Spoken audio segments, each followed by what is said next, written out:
అన్నీ ఇలాంటి 32 ఉన్నాయి రాష్ట్రంలో. రాజమండ్రి లాంటి పరిస్థితుల్లో 32 కూడా క్లియర్ చేయమని వేగంగా కోర్టులో ఉన్న కేసులు పరిష్కారం చేయించి రేపు నవంబర్ నాటికి ఎన్నికల్లోకి వెళ్ళిపోవాలనే నిర్ణయంలో ప్రభుత్వం ఉంది. అబ్బో, ఇక్కడ కేజీ చీరలు కొంటే అర కేజీ చీరలు ఫ్రీ అంట. మంగళ్య షాపింగ్ మాల్, కేజీల్లో సేల్, టన్నుల్లో ఆనందం. దాన్ని తప్పకుండా నేను కూడా పట్టుబట్టి తిరుగుతూ ఉన్నాను దానికోసం. ఎందుకంటే గ్రామాలు అభివృద్ధికి నోచుకోకుండా ఉన్నాయి. 15th ఫైనాన్స్ రాకపోవడం, నిధులు సరిగా లేకపోవడం, సరైన ప్రణాళిక లేకుండా పోవడం వల్ల గ్రామాలు దెబ్బతింటున్నాయి. దానికి కలిపి సమగ్రమైన, ఎందుకంటే గ్రేటర్ రాజమండ్రిగా మారాలి. ఇవాళ దాదాపుగా 5 లక్షల జనాభా సిటీలో ఉంది. మరో 4-5 లక్షల జనాభా బయట నుంచి కలిసే పరిస్థితి ఉంది. అంటే దాదాపు 10 లక్షల జనాభాతో విశాఖ, విజయవాడ తర్వాత పెద్ద నగరం కాబోతుంది మన రాజమండ్రి. పెద్ద నగరం అయితే బెనిఫిట్స్ అన్నీ ఉంటాయి, ఎలాగ తీసుకోవాలనేది దాని మీద వర్కౌట్ చేస్తూ ఉన్నాం.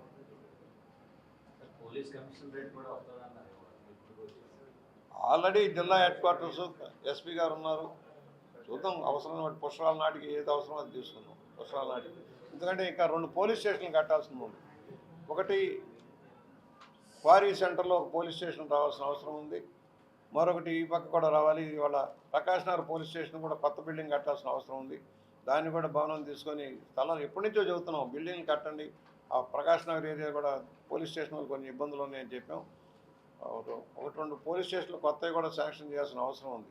రాజమండ్రికి సంబంధించి క్వారీ సెంటర్తో ముందుగా పుష్కరాల లోపల సాధించడానికి ప్రయత్నం చేయాలి. ఎందుకంటే రాజానగరానికి పరిమితమైంది. పంతమూరు రాజానగరం, తొర్రేడు రాజానగరం, వెంకటనగరం రాజానగరం. ఈ పరిస్థితుల్లో రాజానగరం ఎక్కడ, ఈ పోలీస్ స్టేషన్ పరిధి ఎక్కడ, దాన్ని సరి చేయాలని కోరాం. అందుకని పోలీస్ స్టేషన్ శాంక్షన్ చేయమని అడిగాం. హోంమంత్రి గారిని అడిగాం, జీపీ డైరెక్టర్ జనరల్ గారిని కూడా అడిగాం. ముఖ్యమంత్రి గారికి చెప్పి రేపు రాజమండ్రి వచ్చినప్పుడు దాన్ని కూడా శాంక్షన్ చేస్తాం.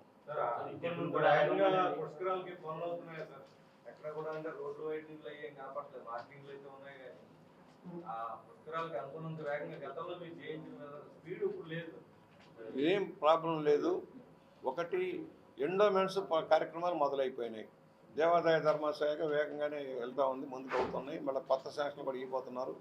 ఎక్స్పాండ్ చేసి హిందూ ధార్మిక సంస్థ నుంచి నిధులు సేకరించి చేయాలని ఆలోచన అది ఇచ్చేశారు, అయిపోయింది. రెండోది ఒక క్లారిటీ ఇచ్చారు సీఎం గారు మొన్న ఇరిగేషన్ శాఖకి, అదేవిధంగా R&B కూడా నిధులు కేటాయింపు ఇంత ఈ బడ్జెట్లో ముందు మొదలు పెట్టండి, ప్రయారిటీస్ ఏదో నిర్ణయించండి కలెక్టర్లకు ఆదేశాలు ఇచ్చారు. పనులు మొదలవుతున్నాయి.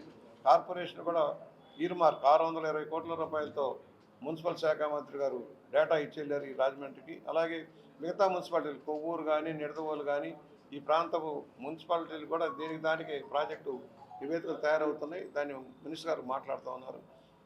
వెంటనే ఏదంటే ఫ్లడ్ సీజన్, ఒకటి ఘాట్ల నిర్మాణానికి ఫ్లడ్ సీజన్, ఫ్లడ్లు తగ్గిన తర్వాతే చేయాలి.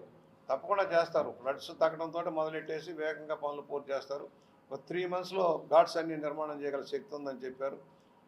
మీరు అనుమతులు ఇచ్చిన తర్వాత, ఫ్లడ్స్ తగ్గిన తర్వాత 3 monthsలో మేము ఘాట్లన్నీ కంప్లీట్ చేయగలుగుతుంది. అంత వేగంగా పనులు అవుతుంది. గతంలో కూడా కోట్లింగాల ఘాట్ 2 monthsలో చేసాం, ఎయిర్పోర్ట్ రోడ్డు 2 monthsలో చేసాం, అలాగే సరస్వతి ఘాట్ 2 monthsలో చేసాం. అందువల్ల డోంట్ వరీ, అవన్నీ అవుతాయి. దేనికి దానికే యంత్రాంగం సిద్ధంగా ఉంది. నిధులు కొంత కేటాయింపైన కొంత కేంద్రాన్ని కూడా రిక్వెస్ట్ చేయాలని రేపు నిర్మలా సీతారామన్ గారు ఎల్లుండి ఇక్కడికి వస్తున్నారు. రేపే నర్సపూర్ వస్తున్నారు. నర్సపూర్ వస్తే సీఎం గారు అక్కడ కలవబోతున్నారు. ఆ సందర్భంలో పుష్కరాలకు సంబంధించి కూడా ఆమెకు ఎక్స్ప్లెయిన్ చేసి నిధులు కొంత కేటాయింపు కోసం కూడా రిక్వెస్ట్ చేద్దామని అన్నారు సీఎం గారు. రేపు నర్సపూర్లో ఆమె భారీ కార్యక్రమం ఏదో పెట్టారు, మినిస్టర్గా లోన్ మేళలాగా పెట్టారు. ఆ సందర్భంగానే ఆయన కలిసేదానికి ముఖ్యమంత్రి గారు కూడా వెళ్తున్నారు. అది కూడా సాధించేదానికి అవకాశం ఉంది.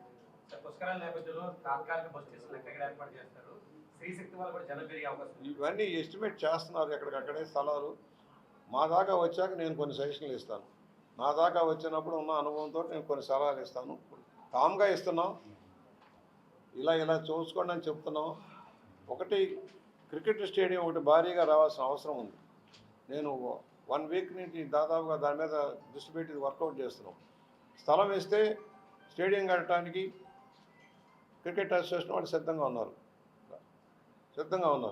ల్యాండ్ ఇటులో మన వాళ్ళు కాలయాపన చేస్తూ ఉన్నారు. నిన్న మాట్లాడాము, త్వరగానే దాన్ని రిజర్వ్ చేసుకొని ఏదైతే STP ఏరియాలోనే దాన్ని స్టేడియం కట్టాలని నిర్ణయం చేసాం.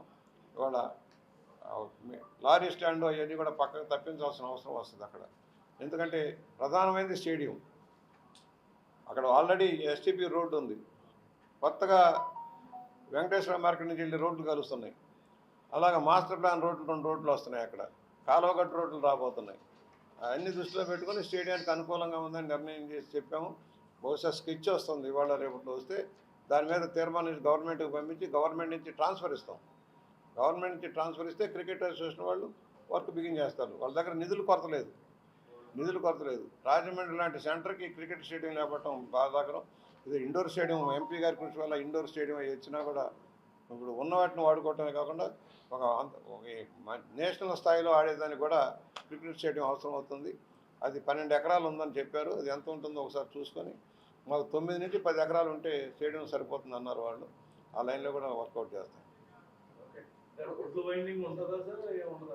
రోడ్డు వైండింగ్లు ఉంటాయి.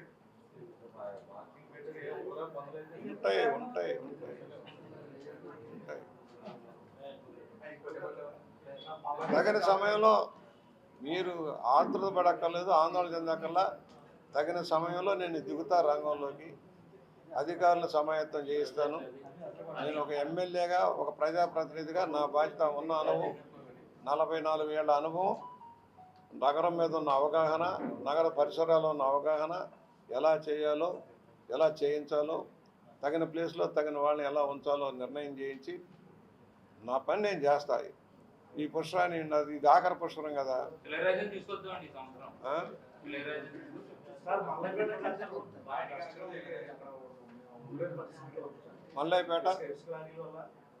మల్లయ్యపేట కాతీర్ రోడ్డు అది సిటీ వాళ్ళదమ్మా.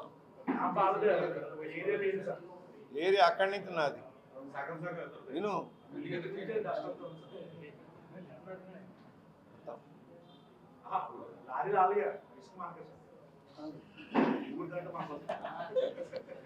ఇప్పుడు ఆ రోడ్డు కూడా శాంక్షన్ చేస్తున్నాం. జామన్ పెట్టి దాకా వెడల్పు చేసే కార్యక్రమం అవుతుంది.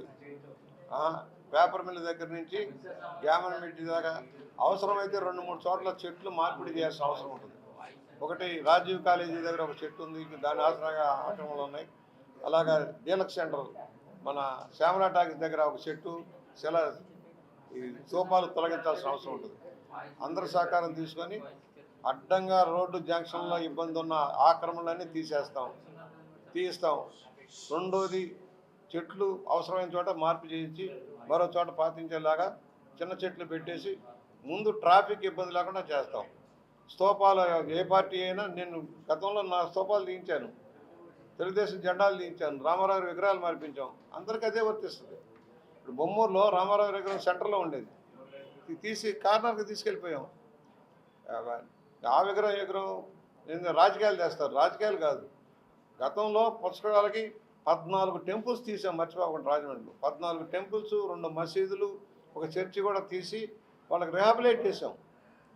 దాని ఫలితంగానే పుష్కర ఘాటు, సరస్వతి ఘాటు, గౌతమి ఘాట్లు వచ్చినాయి. అంటే ఎప్పుడైతే గుళ్ళు తీసి ఒక చోట మంచి ప్లేస్లో ఇచ్చాయి కనుక మంచి ఘాట్లు వచ్చేసింది. అక్కడ ఘాట్లు వచ్చాయి, టెంపుల్స్ వచ్చాయి. ఇవాళ ఏమవుతుంది, రోడ్డు పక్కన ఒక విగ్రహం పెట్టేయటం, అది వ్యాపార కేంద్రంగా మార్చేయటం, దాంతో చందాలు దండేయటం, ఇది ఒక ఫ్యాషన్ అయిపోయింది. కాలువ తవ్వుతుంటే విగ్రహం అడ్డు వస్తుంది, రోడ్డు కార్నర్ తీయాలంటే విగ్రహాలు అడ్డు వస్తున్నాయి. పెట్టేది మనమే, ఆక్రమించేది మనమే, మళ్ళీ సెంటిమెంట్ ఆపాదించేది మనమే అవుతుంది.